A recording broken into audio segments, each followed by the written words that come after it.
today I'm talking about gut love. And with that, we're talking everything about the digestive system, all the things that it does for us. Because it does a whole lot more than just digest our food.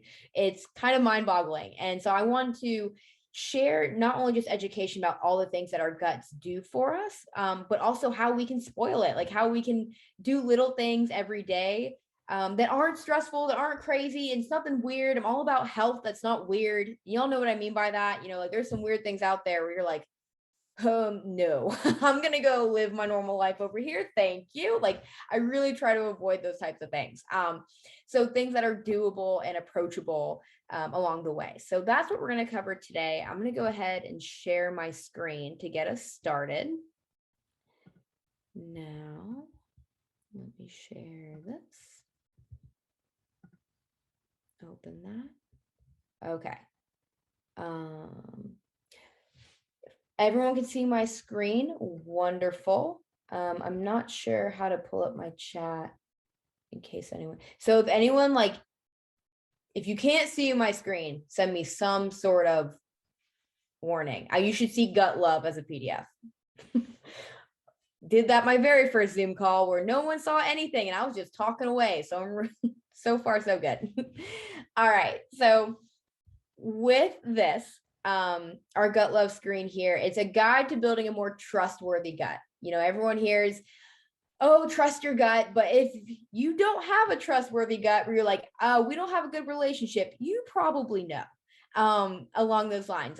When I started this whole health journey of mine about 5 or so years ago, I had the worst gut ever. I constantly had stomach aches.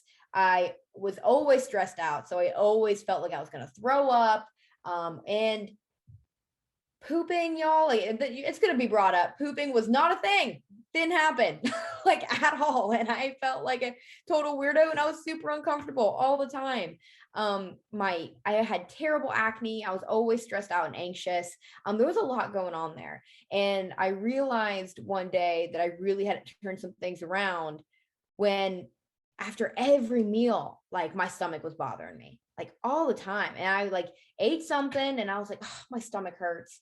My boyfriend at the time, now husband, he goes, dude, your stomach always hurts. Can you eat anything? And I was like, okay, you're probably right now. All right. So I started to realize, okay, I need to start turning this ship around.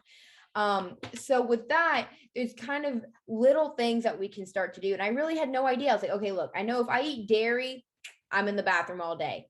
I just know that for sure. But with all this culture that we have now around restricting calories, restrict this is good food, this is bad food. There's so many labels for us to try and sift through all the time that it's really confusing about what's right, what's wrong, what should I eat, what should I not eat. I just know that my stomach hurts, or I just know that I poop too little, or I poop too much, or I don't really know what I should be looking for. That's kind of what we're covering. So with that, our guts are super important in just digesting food. And I wanted to go ahead and talk about all of the different things that our guts do for us, all of its responsibilities, because it has a lot. The very first thing, our guts are very much in charge of mood regulation. So when I bring things up like anxiety and stress, you'll hear that a lot today. Our guts make 90% of our serotonin. The serotonin is the feel-good hormone that our body produces. So with that, the serotonin is associated with the calm, everything is cool, calm and collected mood. Our gut makes up 90% of it when it is in a healthy state. It has a very deep connection with our brains. And so it's making all of those serotonin things for us. So that alone, if we have a healthy gut, we can improve our mood in that way. It is in quality control and strength of our immune system. So 70% of our immune system lives in our gut. So when we are talking about all these things around, COVID, Omicron, all of these things that are keeping us very health focused nowadays, if we can improve our immune system by treating our gut really well after the things we talk about today, you're strengthening your immune system alone. Another hint, if your gut is not in a good place, is if you're getting sick all the time. You're like, oh man, I can't catch a break. And I know this winter was rough for a lot of people. So if we can start to add in some things to support our immune systems, support our guts, we're going to be on a good track. And with that, it's helping balance our hormones as well. So as I mentioned, serotonin alone, which is that feel-good hormone, but even helps balance our hormones that control our blood sugars. I know many people nowadays have either pre-diabetes and they don't really know what to do with it, and how to help prevent it and go the other direction, but also type 2 diabetes. So if it's helping balance our blood sugar levels, obviously that's a really key point to focus in on in supporting our guts. It's also the gatekeeper of toxins and everything else. So when you think about it, when we eat food, it is a direct line to our stomachs, so that all of those things that we consume doesn't actually bleed into the rest of our bodies. It protects our other organs and bloods. It's kind of the gatekeeper of like, okay, this is cool. This is not, an enemy. This is an enemy. This is not, it goes in through everything that we consume on a daily basis, whether it's food, air, anything we drink. It's really staying in one direct line, because then we, what goes in comes out. It's all through this digestive tract. So making sure it's in a good place and there's no holes in it, so to speak. I know many people deal with leaky gut, which we'll touch on a little bit. That keeps everything in line and protects the rest of our bodies. Talking about regulating our metabolism as well, as it goes through all the different things that we consume on a daily basis, choosing what is healthy, what is not, what is going to help us become a healthy, thriving human, what is not. It's trying to sift through all these confusing things that we eat all the time. And that alone will help regulate our metabolism, and how well we are absorbing the nutrients that we eat, absorbing the food that we eat. Is it productive or not? And that's really another thing that it helps with. And then housing our enteric nervous system. Okay, so, and that sounds super fancy, but really all it means, it's that gut-brain connection. So in that, have you ever done a present, like you're about to present, let's say you're about to present on Zoom to people you don't know, and you get a little nervous. Do you ever start to feel a little nauseous? Did your stomach start to have some butterflies in it? When you're about to give a big presentation in a meeting, or maybe you're about to have an awkward, maybe hopefully not an argument with someone in front of you, and your stomach starts to do all these weird things. You start to feel this adrenaline, get butterflies. I want to throw up, or other weird things start happening in our gut. That's all about our brain gut connection. They are very close knit and have a direct correlation with all of that being housed in our gut. And with that, that's the same reason why if we ever get stressed out, people complain a lot about chronic stomach aches, or then it turns into chronic diseases like things like IBS and Crohn's disease and all those other things that are housed in the gut as well. Flare-ups typically happen when you get extremely stressed out. That's because our emotions and our brains are sending signals to our gut like something's wrong. Hold the phone. And that's usually where we start to have to address some of those symptoms that come up that are really uncomfortable. So we'll talk about how we can start to support our guts through those stress signals alone from our brains. And then after all that, it also digests your food that we eat all the time. So it has a lot of responsibilities. And we don't always know that it does all these things, and there's a quote out there that starts that all disease starts with the gut. And that's because of all of these things it has to keep track of for us. So we'll keep that in mind as we talk about how we can then support it. But a lot of the identifiers of what is a gut disruptor, the main three things are: first is refined sugar and processed foods, which we'll talk about, stress, as I was just touching on, and dehydration. So those are the top three things that I see with most of my clients that are really triggering some upset tummies here. So in terms of refined sugar and processed foods, as I know many of y'all have probably heard before, anything that comes like in a box or a wrapper is a processed food. And if you've been on my calls before, you've heard me talk about the importance of real food. So food that either came from the ground or once had a mother. As gruesome and sad as it sounds, that really is a good guide as to understanding what we should be fueling our bodies with. When it comes to ingredients on labels, on boxes and things, if you can read the back and say, okay, do I know what these ingredients are? Do any of them sound like they belong in Star Trek? Can I pronounce them? That is usually a good indicator on whether or not we can consume it. Because if you don't know what the ingredient is, your body won't know what to do with it either. So that's why when reading those labels, it's extremely important that you know what everything is. Because the FDA, like it may be FDA approved, but they don't always have our back when it comes to these weird ingredients or some like sketchy things that happen in there sometimes. So something to look out for. And also with all of that, and I totally get it. Like I'm a super busy person as well. And I have tons of nieces and nephews that like all the snacky things and everything. And that's fine. It's just a matter of when you do eat it, looking at some labels and just say like, do I know what's going on? And just double check. It's a good rule of thumb. I also encourage, like, if you are looking at an ingredient list, aiming for about 5 ingredients is a good average. If you're reading something and it's like have you ever gotten like a receipt from CVS? Like it just goes on forever. That's probably a sign that we shouldn't eat it either. When it's like a bar like this big and there's like a million ingredients. So something to look out for on that. And I'll touch on sugar again in just a second as I move forward, talking about some other guys. But and talking about stress, as I was talking about that nervous system that is centered in our guts there. So many of us living in this crazy busy world that is always on, go, go, go.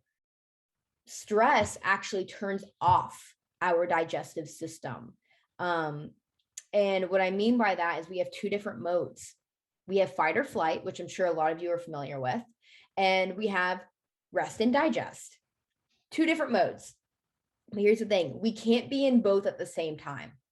It's literally like a switch. You can either be in fight or flight or rest and digest. And many of us live in fight or flight all the time nowadays, because we get every notification, we get every text, constantly our phones are blowing up. And I know y'all at EPM are go-getters and you guys are always working. So like we're always on. So that's why it's extremely important to recognize stress where it's at. And I'm not that person like, oh, just stop stressing so much. Like, man, does that not drive you crazy? It's just a matter of then learning how to manage that stress. We are then responsible for saying, okay, I'm a stressed person, or I have anxiety, or I'm just feeling some type of way. I'm now responsible for managing it and building in techniques on how to do so. So we'll talk about some ways to do that in a minute. And lastly, straight up dehydration. Most of us do not drink enough water. And the great rule of thumb is always to drink half your body weight in ounces of water.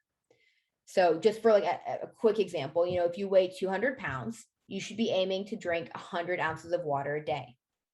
And that's not including it, if you exercise every single day. Water is the lifeblood of everything living on this planet, us included. So making sure that we are hydrated helps not only hydrate our cells and we have more energy and we are thriving, but it also helps stimulate our guts and making sure everything is moving swiftly and thoroughly through it. If you think about a plant and if you don't water it, it starts to wilt and die. We're the same way. We also need to make sure we're getting enough water every single day. We're really not that different. So making sure we're hydrated will help move everything along when we are eating foods and removing blockages all the way through our bodies, which usually shows us a good mood. So those are the most common gut disruptors that I see majority of the time. So I know I'm running through a lot. So if y'all ever have questions, I need to make sure I can see the little chat box up in here. But if I don't see the chat box and you have like a burning question about something I'm looking at, please just go ahead and interrupt me. It's totally fine. Okay. So tips for a healthy gut here. Now, moving through these are meant to be simple ones that are not meant to stress you out, because obviously we don't need to be stressing. But really, when looking at your day and looking for little wins that you can be doing to help treat your gut well, these are the few things that I like to mention. So first thing is optimize protein. And what I mean by that is whenever you do get to eat, whether it's a snack, whether it's your meal, breakfast, lunch, or dinner, whatever it may be, make sure that you have a little bit of protein in there. Many of us don't get enough protein during the day, and protein is responsible for a whole bunch of stuff in our bodies. It builds everything. So it's literally building blocks. So optimizing protein and how that helps our guts is when we eat just carbs, that's going to send our blood sugars up and they're going to ride pretty high. And I know more and more people are being more diligent in understanding how their blood sugars are affected, because type 2 diabetes is running pretty rampant in our country. So with that, when we eat protein, it actually, our guts then help lower our blood sugars and keep them more level. If you're not familiar with like what blood sugars are or how that may feel, it's kind of like, think about a kid on a sugar rush and then they crash. That's where our blood sugars went all the way up and then came right back down. And we're the same way. I use the kid as a sugar rush, for example, because we've all been there, or we see it with our own kids. But with us, even when after lunch, if we had a rather large lunch and then we have it hit a total wall and just slump down, usually our blood sugars then fell back down. So optimizing protein will help keep our blood sugars level and help keep us full. The same way with incorporating healthy fats. They also do the same job in helping keep our blood sugars nice and level, making sure our energy levels are staying higher. When we eat just carbs, for example, like if you just ate crackers for a snack, I would love if you incorporated, whether it's just like some jerky or cheese or something, to make sure everything's staying balanced and we don't have a high spike and then a crash in that way, because that's where our energy levels go right down. So incorporating those healthy fats is extremely helpful in supporting our gut. And with those healthy fats, they also help keep everything supple. Like, fat had a bad reputation for a really long time, where studies are now showing that we had it all wrong. And the real bad guy is sugar, which we'll talk about in a second. But with those healthy fats, things being like avocados and nuts, and even like anything with fish oils too. So like fatty salmon is great for you. Cooking with olive oil or avocado oil, all of those things are extremely helpful, and not also with the blood sugars, but also in keeping everything housed well. Our cells require fat to be thriving and to do their jobs. And with that, and how our stomachs are made up, the lining of our guts need the fat to stay intact. I know leaky gut is another thing that a lot of people are struggling with, and I won't go down a rabbit hole about what that means, but if you have it, including those healthy fats will be extremely helpful in moving forward. So those two are great. So eating high fiber foods. So those are things like vegetables, plain and simple. Vegetables, some fruits there, and nuts and seeds are extremely helpful in supplying all that fiber down there. So fiber is roughage, okay? And I know it's weird to talk about poop, but we're going to talk about it. Fiber gives your stool bulk. So if you are struggling, if you have, if your poop's weird, if you're not having a good time with it. So adding in that fiber helps move everything along through the digestive system because it's all staying solid. Now, for women, the general rule of thumb is 25 grams of fiber a day. For men, it's 30 grams. And an easy way to keep track of it is if, you download something like MyFitnessPal or something, and you just start tracking foods, not necessarily for calories, but if you just want to know how much fiber you're taking in, that's a really great way to keep note of it. If you're not eating any vegetables, if you're not eating any nuts, like you're probably really lacking in fiber there. And this will definitely help move things along and make sure that nothing's getting stuck along the way. So all the veggies and even whole grains too, things like brown rice and quinoa have great fiber as well. And that leads into eating the rainbow. And I don't mean Skittles. I mean all of the beautiful vegetables that are out there in the world. And choose the ones that you like. I'm not saying you have to like every single one or eat every single one. But hey, if you're like, hey, I don't do vegetables, I can eat a carrot. Cool. Then you go crush that one carrot. That's fine. We're going to gradually build in these beautiful things for our guts. So whatever you can stomach, I'm cool with, and eat it how you like it. If you only like raw vegetables, go eat it. If you only like roasted vegetables, crush it. That's totally fine. I know a lot of people struggle sometimes based on where you are in the country to get fresh vegetables sometimes. Frozen veggies are also amazing. They are picked at their ripest point and then frozen. So they're filled with nutrients that'll really help just your health in general, but also help keep your gut intact.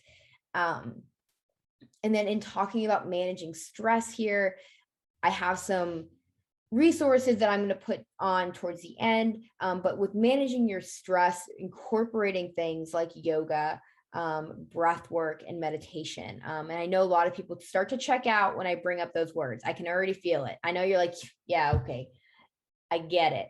But when we actually manage our stress levels, we're then managing the health of our gut. We're then able to put ourselves into rest and digest mode where we can recover, take care of ourselves, and have a healthy digestive system where everything can turn back on and start moving again. I'm not sure if all of y'all get my Friday Fuel episodes that I send out every Friday. I think some people may be subscribed to that email chain, but every Friday I put out videos, and this last Friday I talked about rest and digest mode and because so many of us are living in anxious states all the time and our digestive systems can't do what they're meant to do. So if you have any questions about that, please let me know and I can chat more about it, but that's a huge topic. And then I talked about how drinking more water is important, half your body weight in ounces of water every day. And even if that seems like overwhelming, you're like, man, I'm lucky if I get 2 glasses of water in a day. That's fine. You just give me whatever you got. Ooh, cool. Lita's, I eat carrots, not a vegetable person. That's totally fine. You eat your carrots, man. Like, that's great. And I'm so glad that you did your first yoga session. That's fantastic. And I have some resources about yoga at the end for y'all. So that'll be wonderful. Got sidetracked, but yeah, so drinking that water every single day. And if you can just aim for little bits every day, just give yourself a target. Like, hey, okay, I know I can try and accomplish 50 ounces of water a day, but don't ask me to drink anymore. That's fine. Then you just go crush 50 ounces. This is all about what we can do to gradually build in. A lot of my work that I do with my clients, it's baby steps. I am not the crash diet person. I am not the all or nothing, drop 20 pounds like that person, because if you drop any sort of weight just like that, you will gain it back just like that. So I am all about adding in the little manageable things step by step. That's why I'm saying eat just one vegetable at a time if that's all you got. Drink just a little bit more water every day if that's all you've got. We're here for a long time, and we're here to be in the prevention game. And so adding in these little bits all the time are going to be extremely helpful in supporting your overall health and our guts here. But if you're a person, you're like, nah, Brie, I'm the veggie queen or king. Like, I eat them all. I'm cool with it. Like, tell me how to level up. We're going to talk about probiotic rich foods. Because I'm about to talk about the good guys and the bad guys that are in there. So those are some ways to level up that I'll talk about in a second. And as I mentioned earlier, checking your labels. I like to think of it as like the 5 or less rule. So look for those labels that have things, ingredients, 5 ingredients or less. And if there's not 5 ingredients or less, at least be able to pronounce all of them and make sure they don't sound Star Trek-y, because that's weird. So we're going to stick to things that we can understand. Now, in moving forward here, Look at all the beautiful things. Okay, so, when I start to bring up vegetables, people are like, oh, it's gonna be so boring. I don't like vegetables. They're not good. Like, I don't want to eat bland food. Y'all, I do not eat bland food. Like, I used to be the pickiest person on the planet. And these are literally like the foods that I eat every day. And these are just recipes that I put out all the time, or it's just things I throw together that I have to keep some staples in your refrigerator or in your pantry. I literally show like what I keep in my own kitchen on my Friday fuels. But with this, like I throw together just whatever roasted veggies I had the night before, whatever protein I have, and whatever whole grains I have. Like I literally just take things out of the refrigerator, throw it in a bowl, and go. Keeping it super simple, but these are foods that are meant to help us thrive. The more colorful it is, when we can eat the rainbow, so to speak, every color provides different nutrients, which is the coolest thing. So the more colorfully we eat, the more nutrients that we get in supporting our guts and our overall health as well. So in this top left here, dude, these were broccoli nachos that I had for the Super Bowl, and they were amazing. Or you can call them brachos. It was incredible. Made my own pico de gallo. Like it was the best, or down here, bottom left is rice noodles with broccoli and ground turkey. Super simple, but very flavorful. And I even have tacos up in here. And so corn tortillas have more fiber than flour tortillas. So if you're looking for ways to bring in fiber, it's all these little things. It does not have to be complicated or weird or serious. And then the top right corner are my little snacks that I pack with me you can't always have fresh veggies. Can't. You're busy. I get it. So I packed some jerky and I packed some of the Simple Mills crackers, which are a great brand because they have about 5 or 6 ingredients. I know what all of them are. I can pronounce every single one. So highly recommend those. Stay packing and snacking so you're always ready to eat. So, and then, using smoothies as well. So just wherever you can get in these fresh things, whether it's frozen or maybe you're on the go and you just need quick things that are not going to totally destroy your day and make you feel crappy. Stay packing and snacking all the time by grabbing something that's preservable, like a quality jerky or a quality cracker. So little things like that. I always like to show this because I eat good food and I want you guys to eat good food too. Now, with that, all of those vegetables that I was just talking about and showing and just getting all giddy about, they feed the good guy bacteria in our guts. We got 2 guys. We have good guys and we have bad guys.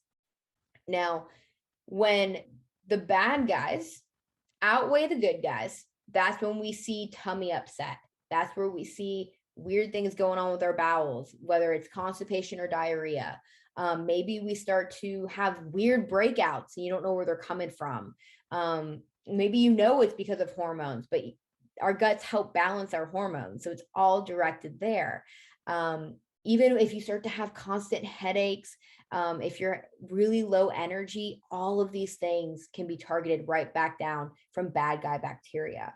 So the bad guys feed off of refined sugar and processed foods. So refined sugar being, the table sugar that you put into your coffee, maybe like the granulated sugar, all of the sugar that is added into all of the processed foods. I just learned a statistic the other day, actually, that I believe it's 80% of the foods that are on our grocery store shelves have added sugar in them. So if we were to remove all of the processed foods that had any sort of added refined sugar into it, there would only be 20 to 30% of it left on the shelves. So, which is pretty eye-opening. So it's just something to be mindful of and going back to looking at those labels to see what's going on. But that sugar does feed the bad guys. Now, the good guys we can feed as well. So good news, by eating those vegetables. Those vegetables are prebiotics, which is the food for our gut bacteria. You'll hear it. A lot of doctors talk about it out there. A lot of different health professionals. You'll hear gut bugs, gut bacteria, probiotics, good guys, bad guys, all these different things. But just to keep it simple, you can think of your gut as like Gotham City, and you always have a good guy, you always have a bad guy. We just have to make sure that we are balanced with those good guys and that they take over the majority of the show to then support all of the responsibilities that it has in store for us. Because if our gut is in a good mood, we're in a good mood. So feeding off of fiber, veggies, fruits, whole grains, the more that you can add those in, the more we are casting votes for the good guys in our little universe that we have going on down there. Even with these good guy bacteria, they even affect things like our lungs. We have bacteria in our lungs. So people with asthma really benefit from having a healthy digestive system and supporting those good guys down there because they all talk to one another. It's like a whole ecosystem. It's pretty crazy, actually. Like the amount of bacteria or microbes or bugs, whatever you want to call it, that's in and on our bodies makes up about 4 pounds of our body weight.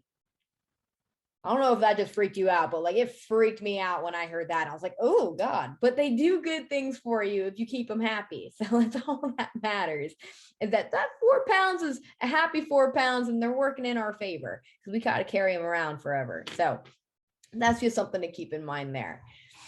Now, in talking about the good guys and how to add them into all of the wonderful things, as I was talking about earlier, like leveling up with adding in probiotic sources. So probiotics are the healthy guys that when we add them in, if the bad guys are being outweighed, we can start to bring in some probiotics to reflourish that universe with the good guys and support it even that way. So my favorite probiotic sources, number one is Greek yogurt. So I can't even handle dairy, and I have found a Greek yogurt that doesn't upset me and that I can handle. It's called Skyr yogurt, SKYR. It's an Icelandic yogurt, and it's just in the way that it's processed, and I get a 0% milk fat one, so I don't react to it, and it really supports my gut in that way. But when picking up a Greek yogurt from the store, just look on the back and make sure it's not filled with sugar or anything. We're really just looking for the original source. So that's an easy way to get in some probiotics. Now, the other ones are a little less common. So things like kombucha, kimchi, sauerkraut, and really anything pickled. So I know many of us are familiar with pickles. So yes, those actually have probiotics in them. Anything that is pickled in general, like pickled red onions and things like that, they have probiotics in them that will support your gut. Extremely helpful here because a little goes a really long way. So even with kimchi is similar as well. Like those are pickled vegetables in a more Korean style. And with that, there's usually more jalapenos in there and more of a spicy kick, and it's packed with flavor. So if you like flavor, that's the jam. Oh, cool. You like non-fat Greek yogurt? Yeah, that's what I eat. Love it. Go for it. That's wonderful.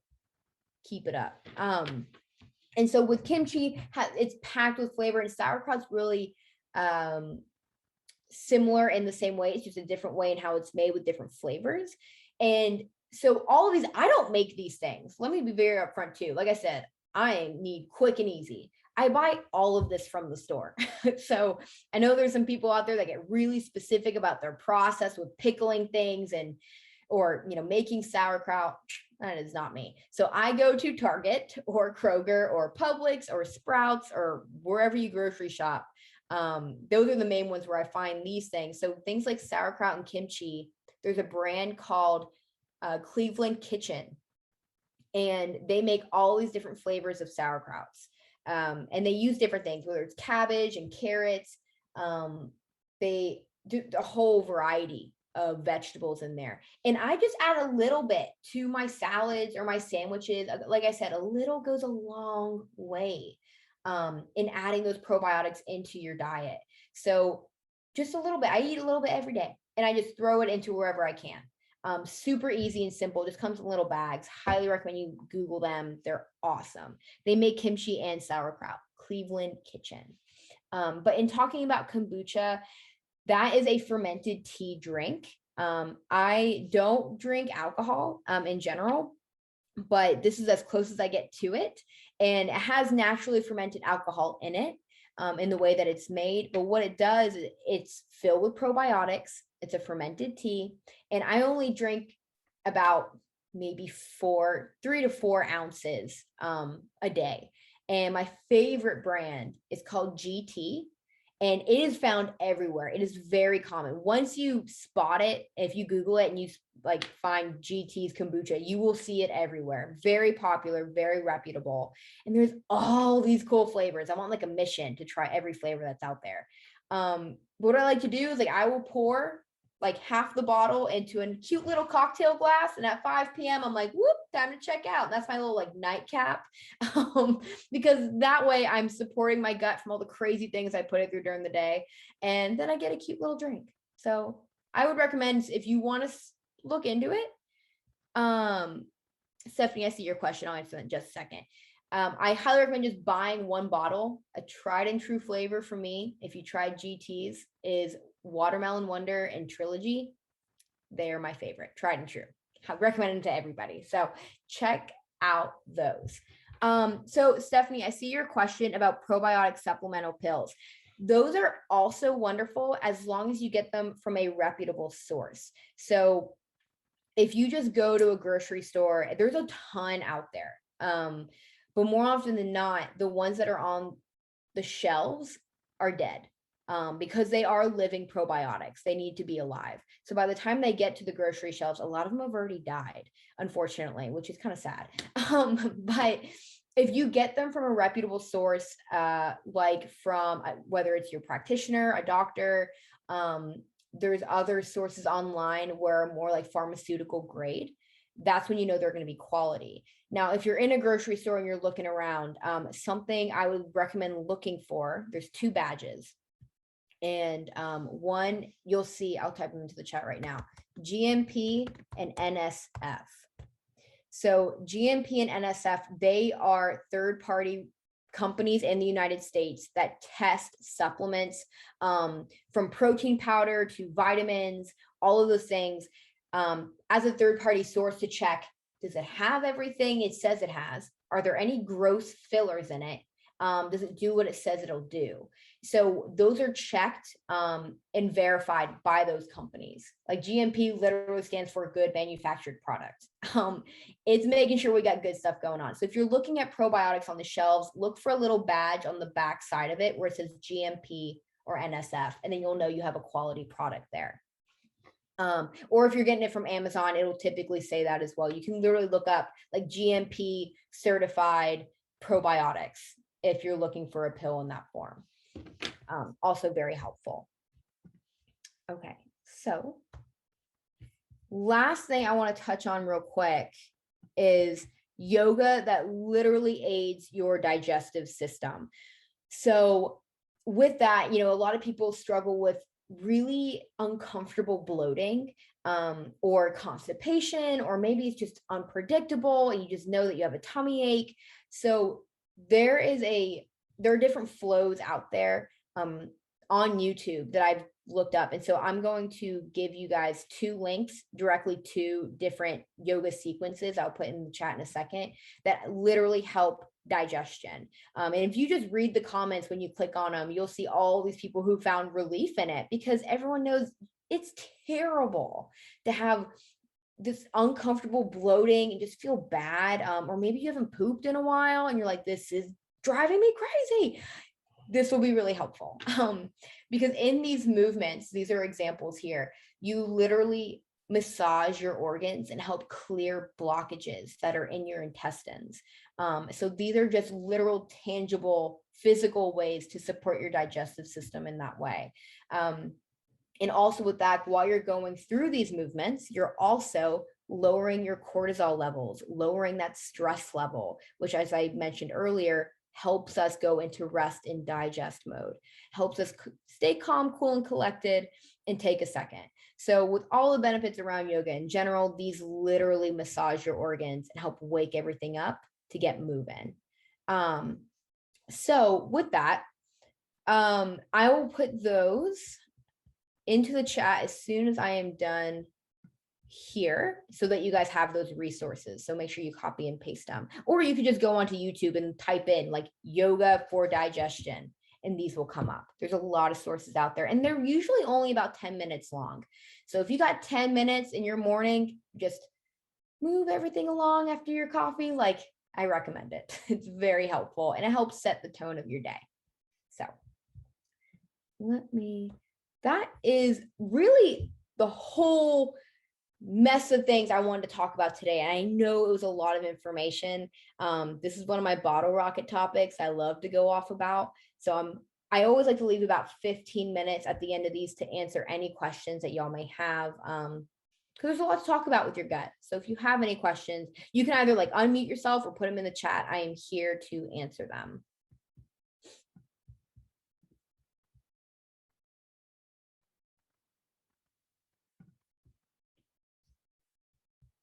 Let me go ahead and get those 2 links for you guys.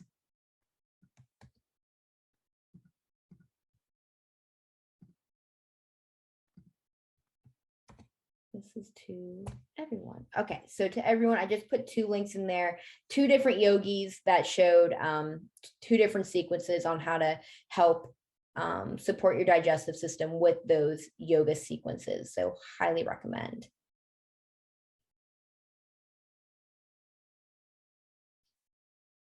Cool. All of you guys are just like super veggie eaters with all your probiotics.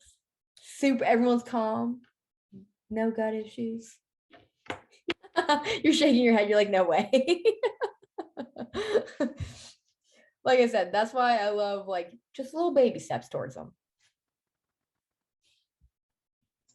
What do you suggest for like I'm gonna put it for like starting like how do I start introducing like more like nutrition for like my son, for kids like to eat, like he said, snack around here and there, but it's like so hard. If it's hard for me, like to be honest, like how do I get that to start? How do I start introducing it to my son, even though like I'm like kind of lazy about it, to be honest? I like my food, I like my taco, I like my tacos, all of that, right? Yeah. But I don't want my son to have like that lifestyle that I have right now. So like what do you suggest? How do I start introducing that to him? No, I gotcha. So that's something I work on with my clients quite a bit. Majority of them are parents with that, and they struggle with it. So the first thing is, when they will often eat what you're trying to eat too. So I know like you're kind of maybe tiptoeing in that direction. Like, I want to start to eat better, those little things, like they will follow your lead, especially if they're younger. But if they're like super picky eaters, you kind of got to get it in wherever you can. So like the first thing I always recommend is like, a lot of kids like to eat pasta. Like, what kid doesn't really like pasta, right? So I'm like, okay, like, can we just go towards a chickpea pasta? Like it's kind of a vegetable, like maybe we can kind of get it in there, and little ways in that direction. So there's also a video I can share with you, because there's snacks out there that are also better swaps. So it just depends on what they like. But if you're looking to swap things out, like with snacks and things like that, that's usually like a good step into the door. Because you're not gonna like give them a plate of broccoli and they're like, yay, we're the best mom ever. It's not gonna happen. So instead, when you look at their snacks, maybe start to look at those examples on the shelves that could be a good swap. So for example, like there's something called Hippies. Have you ever seen Hippies? They kind of look like they look like little cheese puffs. Oh, yes. You know what I'm saying? So like, even if you can just start in that direction, looking at Hippies, there's I really want to send you a Friday Fuel where I covered a lot of this. I went into the store and showed like healthy swaps in that direction, which I will send to you. And just in that way, but also if they see you eating it, I think it'll make a really big difference. So do they eat any sort of veggies at all? Yeah, he likes broccoli. He does like rice cauliflower. Oh, great. He likes fish, like salmon. I mean, he's trying also because I'm trying, but it's like so hard sometimes. Yeah. It's just the culture. I don't know. It's just like, it's hard sometimes. And I'm like, ugh. And I guess it has to come from me, obviously, because I'm the mom who feeds him. but like, we sometimes don't have like my son is the type of person that he would get up and I'm working and he's already downstairs making himself breakfast or getting like a bowl of cereal. Mhm.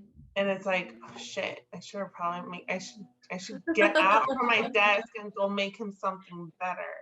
Right. But I mean, Well, I mean, like, even with that, when your kids are so independent as it is, like, I think it's just gonna be a matter of what you keep in the house, so I would just encourage you, it's always an experiment because everyone likes different things. And you were saying, because of the culture, what is the culture that you're talking about? the type of food that we eat. Okay. And Yeah. we like eat, we just, everything has like, yeah, it's just, No, I get it. My yeah, mother-in-law's from Cuba, and she was like, she didn't eat a vegetable until she met my father-in-law. Like, she was like, no. And yeah, she doesn't want to, and that's fine. Like, the things that you do like to eat, I know, like, with her, she was like, okay, I can eat some peppers. I'm cool with that. She could eat peppers and onions. Like, so, like, eat the things that you like. Because then you'll start to be able to add in other things that'll kind of naturally go along with what already pairs with like the flavors that you're used to. Does that make sense? yes, it does. Cool. It does, yeah. Okay. Yeah, well, thank you. Absolutely. Does anyone else have any questions? What I'm also going to do super quick is put in here before y'all leave playlist.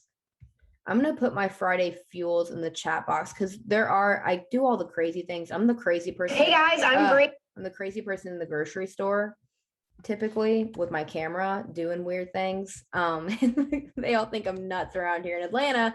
But I just sent a YouTube link in here, and that's a link to all of my playlists for my Friday fuels that I put out every Friday. They're just like helpful things, like different topics along these lines. So if anyone needs that, totally copy and paste it. But if not, I'm so glad y'all came on today. Thank you so much. If you have any direct questions, please shoot me an email. That's also in the chat, Brianna at the-strongside.com. And with that, I'll see y'all next month with a new topic. Thank you all so much. Have a great day. Thank you. You too. Thank you.